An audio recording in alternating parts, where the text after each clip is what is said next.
गाफिल तू जाग देख क्या तेरा स्वरूप है, किस वास्ते पड़ा जन्म मरण की कूप है। ब्रह्मानंद जी का कहना है कि यह संसार के लोग गाफिल हैं। कहाँ गाफिल हैं? गाफिल हैं, भूले हुए हैं, सोए हैं, काम क्रोध लोभ मोह अहंकार में, धन दौलत कुटुंब कबीला के चक्कर में, इसलिए इन्होंने गाफिल कहा। गाफिल तो जाग देख क्या तेरा स्वरूप है, सब सोया हुआ है, आँख खुली है लेकिन सोया है। इसलिए सभी लोग जगाने की ही चेष्टा करते हैं। जो भी संत हुए वह जगाने की कोशिश की, उसी में जो जग गया वो तो कुछ पा गया, और जो सोया है तो सोया ही रह गया। इसलिए कहते हैं गाफिल तो जाग देख क्या तेरा स्वरूप है,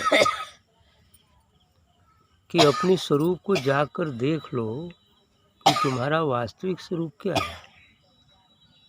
साधारणतः इंसान अपने को शरीर मानता है, मन मानता है, और इसीलिए शरीर और मन के सुख सुविधा के लिए, इसको सुख पहुंचाने के लिए तमाम कृत्य अकृत्य करता है। झूठ छल कपट बेईमानी भी करता है, कुछ लोग ईमानदारी से भी कमाते हैं, लेकिन सभी प्रपंच जो भी है वह इसकी सुविधा के लिए करते हैं। और जो असली चीज़ है जिसके लिए मानव जीवन मिला है उसके बारे में कुछ भी नहीं सोचते, उधर से बिल्कुल सोए हुए, यानी आत्मा। हम क्या हैं, हमारा निज स्वरूप क्या है, उसी को जानने के लिए मनुष्य शरीर मिला है, लेकिन इधर से हम सो गए हैं। इसीलिए सभी संत कहते हैं कि भाई जागो, उठो, जागो, और जो श्रेष्ठतम है उसे पहचानने जानने की कोशिश करें। इसलिए इनको कहना पड़ा कि गाफिल तो जाग देख क्या तेरा स्वरूप है, कि तुम्हारा स्वरूप क्या है, तुम उसे जाग कर देखो। किस वास्ते पड़ा जन्म मरण के कूप है। ये जन्म मरण का जो कुआं है ये बड़ा ही खतरनाक है और बड़ा ही दुखदाई है। इसलिए कहते हैं कि इसमें क्यों पड़े हो जन्म मरण के कुएं में। यदि हम सिर्फ संसार की क्रियाकलापों को करते रहें, धन के पीछे दौड़ें, काम के पीछे दौड़ें और दूसरों के पीछे दौड़ते रहें और अपने बारे में कुछ न सोचें, तो यही स्थिति होगी कि वह जन्म मरण के कूप में गिरेंगे और जन्म मरण के कूप में बार बार गिरते रहेंगे, क्योंकि इसी जन्म में नहीं गिरना है। यदि उधर से हम गाफिल हैं तो फिर इस बार मनुष्य शरीर तो मिल गया है, फिर 84 लाख जोनियों के बाद में मिलेगा। इतना आसान थोड़ा है मनुष्य जन्म मिलना। मनुष्य शरीर पाना बड़ा ही कठिन है।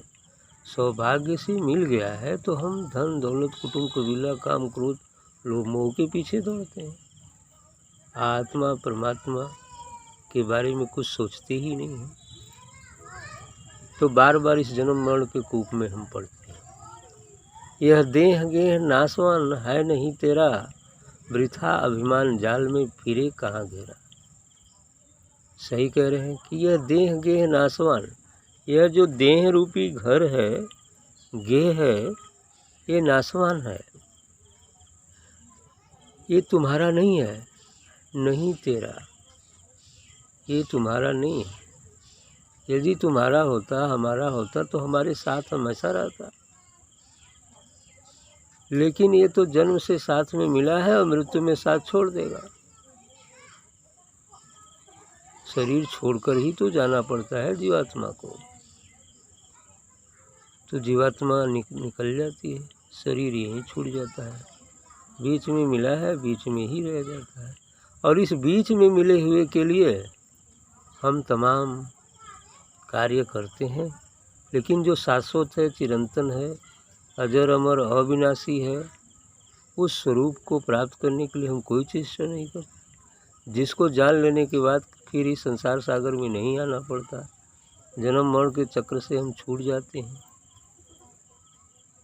वृथा अभिमान जाल में फिरे कहाँ कहाँ, और इस शरीर, धन दौलत, बल, माने ये गर्व अभिमान में फूल कर क्या क्या नहीं करता है, उसके चक्कर में, उसके घेरे में पड़ गया है। तू विनाश से परे सदा अनूप है। बिल्कुल सही कहा इन्होंने। तू तो वास्तव में विनाश से परे हो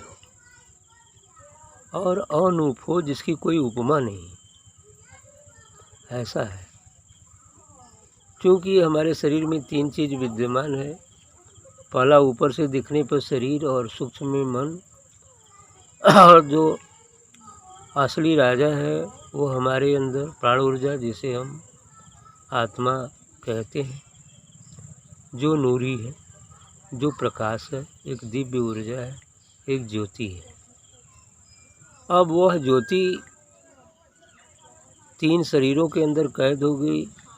ऊपर से आने पर कारण, सूक्ष्म और स्थूल, नीचे से चलने पर स्थूल, सूक्ष्म और कारण, 3 शरीरों के अंदर कैद वही आत्मा जीवात्मा बन गई, जिससे उसे अपने स्वरूप का बोध नहीं हो पाता है।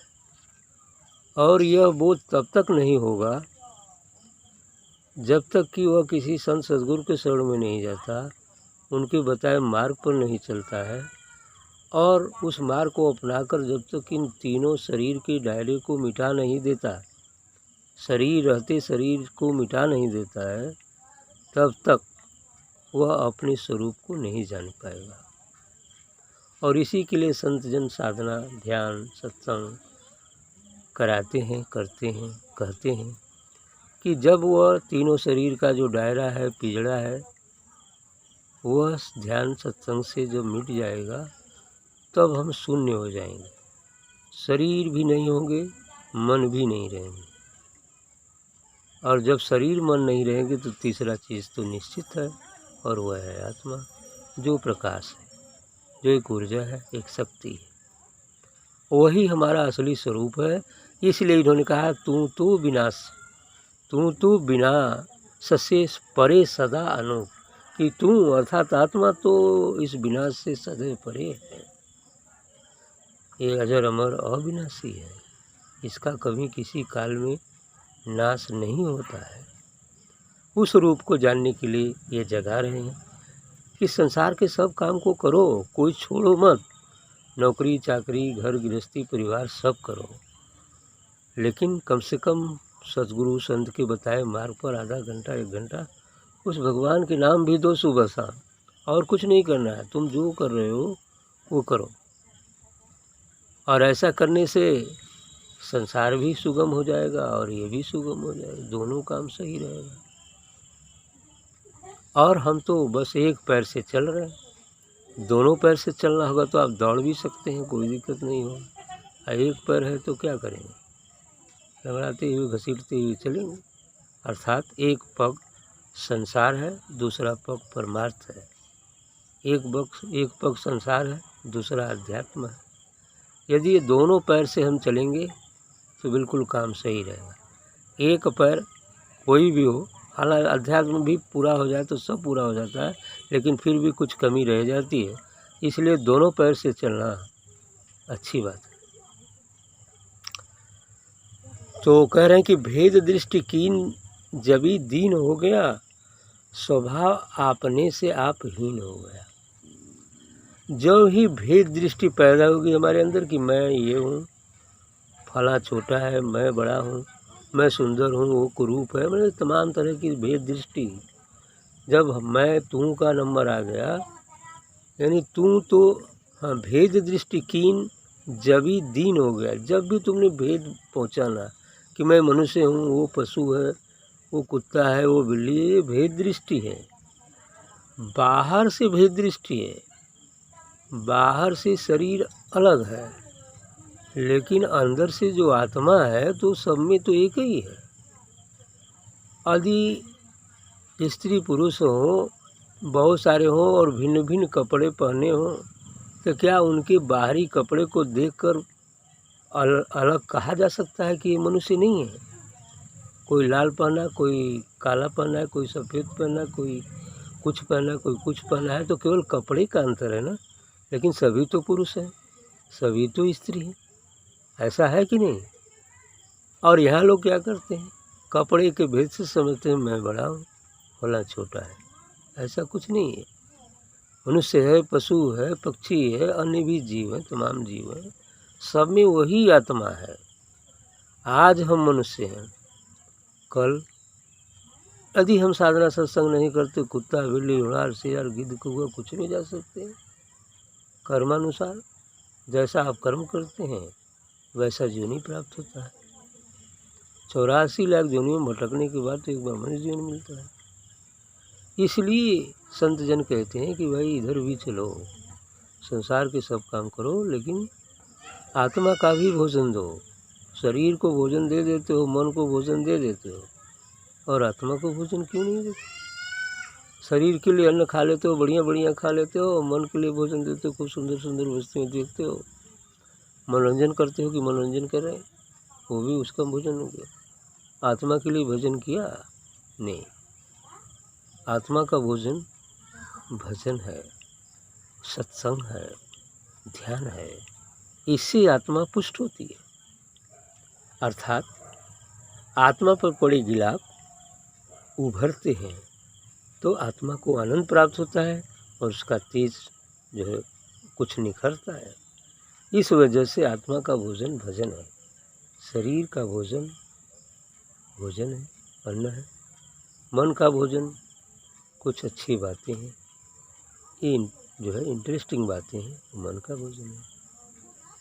इसलिए तो भेद दृष्टि कीन जब दीन हो गया, जब भी भेद दृष्टि आई ज्यों ही, तब से दीन हो गया, गरीब हो गया, भेद दृष्टि के कारण। अर्थात जब दीन होने का मतलब स्वभाव आपने से आपहीन हो गया, यानी स्वभाव जो हमारा था अपने से हीन बन गया। स्वभाव का मतलब आत्मभाव, आत्मभाव का मतलब आत्मा का विचार, वहीं से बस हीन होता चला गया। जब ही शरीर का पर्दा पड़ना शुरू हुआ और हमारा जो नूरी स्वरूप था वो भूलना शुरू हो गया। ऊपर से आने में सर्वप्रथम आत्मा दिव्य तेजोमयी एक नूर, एक प्रकाश थी, लेकिन जब ही मैं का बोध हुआ तुरंत कारण शरीर लग गई, कम हो गया प्रकाश। फिर और नीचे आई तो सूक्ष्म शरीर लग गई और कम हो गया, और नीचे आई स्थूल में पृथ्वी पर स्थूल शरीर लग गया, ये मोटा पर्दा लग गया, एकदम बस भूल गया अपने प्रकाश को।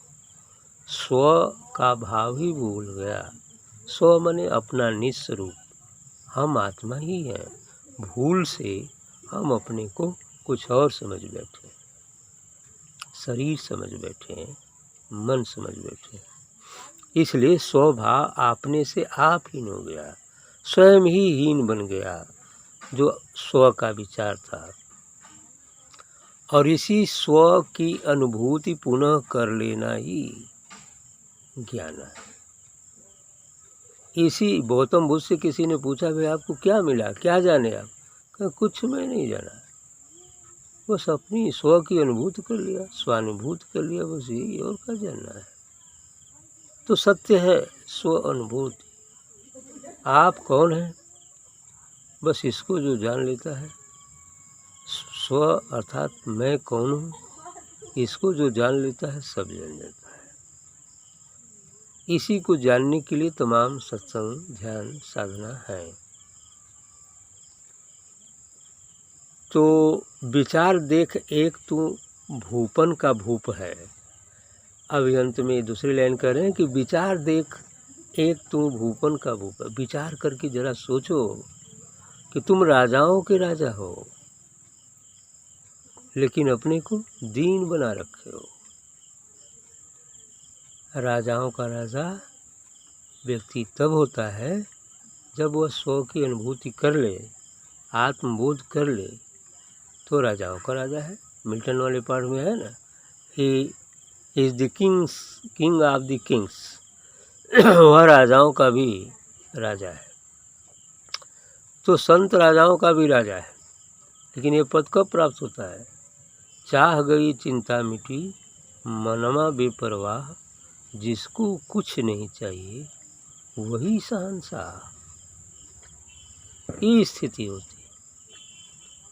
जिसको कुछ नहीं चाहिए अर्थात वो विचार शून्य अवस्था है, निष्काम भाव से वो वही कार्य करता है जो संसारी सकाम भाव से करता है, लेकिन उसमें और उसमें जमीन आसमान का अंतर।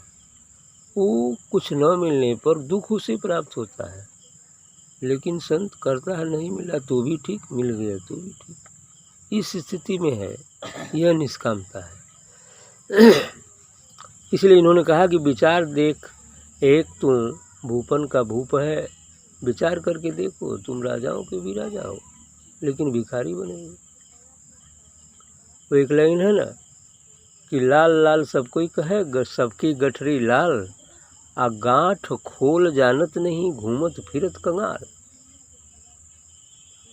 वो यही बात बता रही है कि सभी भगवान भगवान भगवान चिल्लाता है, ईश्वर ईश्वर ईश्वर की पुकार करता है, लेकिन वह भगवान रूपी जो लाल है, आत्मा है, उसके तो अंदर में ही विराजमान है। अब जो वस्तु जहाँ विराजमान है वहीं खोजने से मिलेगी। यदि तुम विश्व में भी दौड़ धूप कर डालो, जितने मंदिर मस्जिद तीर्थ व्रत कुल हैं कुल कर डालो, कुछ नहीं मिलेगा। लेकिन यहीं बैठे जग जाओ और अपने आत्मा पर पड़ी गिलाफ को मिटा दो, भगवान मिल जाए। कोई दूर थोड़ा ही है, वो तो अंदर में ही विराजमान है। फर्क इतना है कि उस पर आवरण पड़ गए हैं जिससे वो दिखलाई नहीं देता, और जिस दिन आवरण मिट जाएंगे वो दिखलाई दे देगा, फिर राजा बन जाओगे। उसी बात को कहें कि गठरी में लाल छिपा है, लेकिन वो गठरी खोलने की ज़रूरत है तो लाल दिख जाएगा।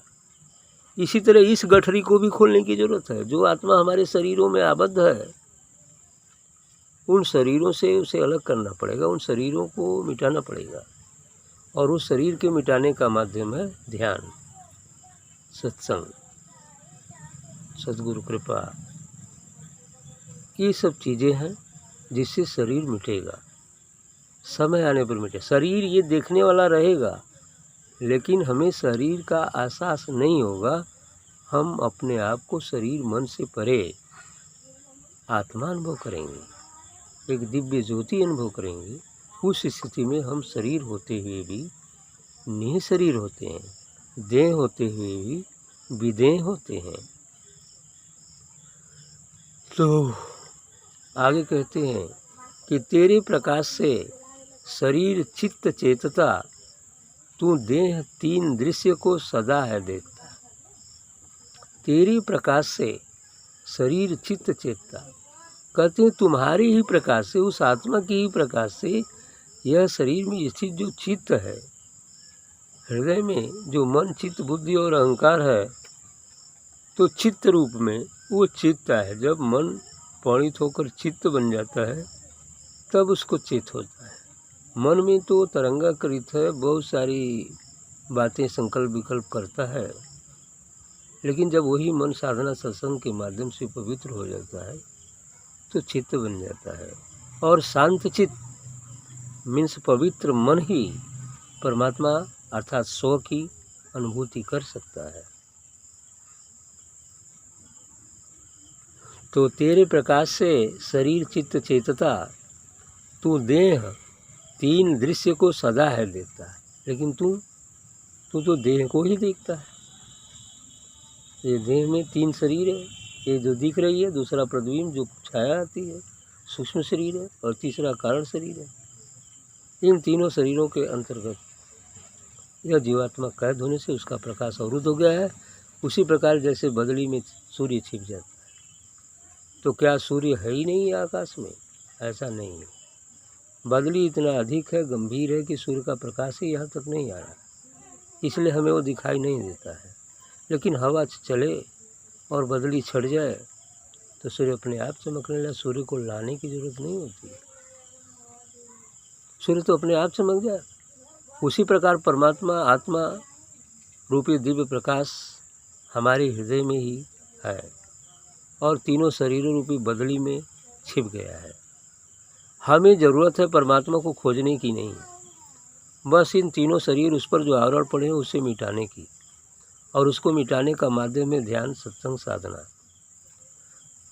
ध्यान सत्संग से जब हम उन शरीरों को मिटा देते हैं तो परमात्मा तो इसमें है ही है, वो चमक जाएगा अपने दिव्य रूप से। बस सूर्य चमक गया, चारों तरफ प्रकाश फैल गया। यही स्थिति है। दृष्टा नहीं होता है कभी दृश्य रूप है, दृष्टा नहीं होता है कभी दृश्य रूप है। और इसमें दृष्टा और कवि में थोड़ा अंतर है। कवि दृश्य देखता है, दृष्टा तब बनता है व्यक्ति जब विवेक खुल जाता है, जब तीसरा नेत्र खुल जाता है तब वो दृष्टा बनता है। अर्थात जब हम शून्य होते हैं, आत्मा में अवस्थित हो जाते हैं, उसी समय हम दृष्टा बनते हैं। तब देखना रह जाता है, करना कुछ नहीं रहता है, दृश्य नहीं दृष्टा बन जाता है। तो ये चीज़ें होती हैं। दृष्टा जब स्व की अनुभूति कर लेता है तो दृष्टा हो जाता है। अब दृश्य मिट गया है। कहता है ब्रह्मानंद ब्रह्मानंद पाइए। अच्छा, अब ब्रह्मानंद जी कह रहे हैं कि वास्तव में तुम ब्रह्म का आनंद पाओ। कब पाओगे? जब शरीर मिट जाएगा। तो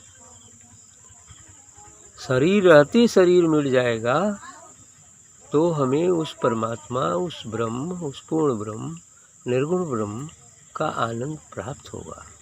ऐसा ब्रह्मानंद जी कह रहे हैं, ऐसा सभी संत भी कहते हैं। कहता है ब्रह्मानंद ब्रह्मानंद पाइए। ब्रह्मानंद जी कहते हैं कि ब्रह्म का आनंद प्राप्त करो। तुम स्वयं ब्रह्म हो, लेकिन अपने को भूल गए हो, अपने स्वरूप को भूल गए हो, अपने को शरीर मानते हो। यही कारण है दुख का। जिस दिन तुम अपने वास्तविक स्वरूप अर्थात उस ब्रह्म रूप का बोध कर लोगे, फिर आनंद ही आनंद है, परमानंद है, ब्रह्मानंद भी। इस बात को विचार सदा दिल में लाइए। तू देख जुदा करके जैसे छाए धूप है। इस बात को विचार लाइए। क्या ब्रह्म है? आप जीव ही नहीं है, आप शरीर नहीं है, आप तो आत्मा है। लेकिन हम शरीर भ्रम से मानते हैं। लेकिन ये तब बोध आएगा जब किसी ज्ञानी के पास जाएंगे, वो बताएगा, उस मार्ग पर चलेंगे, तभी तो समझ में आएगा। क्योंकि वो हमारे अंदर समझ में नहीं आ रहा है। हम दुनिया के रस्म रिवाजों में पढ़कर भूल गए हैं और उसी को सत्य मानते आ रहे हैं। जो परंपरा करते आ रही है वही करते हैं, उससे विज्ञान तो मिलेगा नहीं। इसलिए कह रहे तू देख जुदा करके जैसे छाया धूप, जैसे छाया है और धूप है, इसको अलग अलग करके देख। छाया है, धूप है।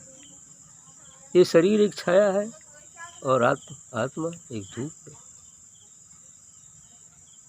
शरीर धूप के कारण छाया बनी है। धूप है तब छाया, धूप न हो तो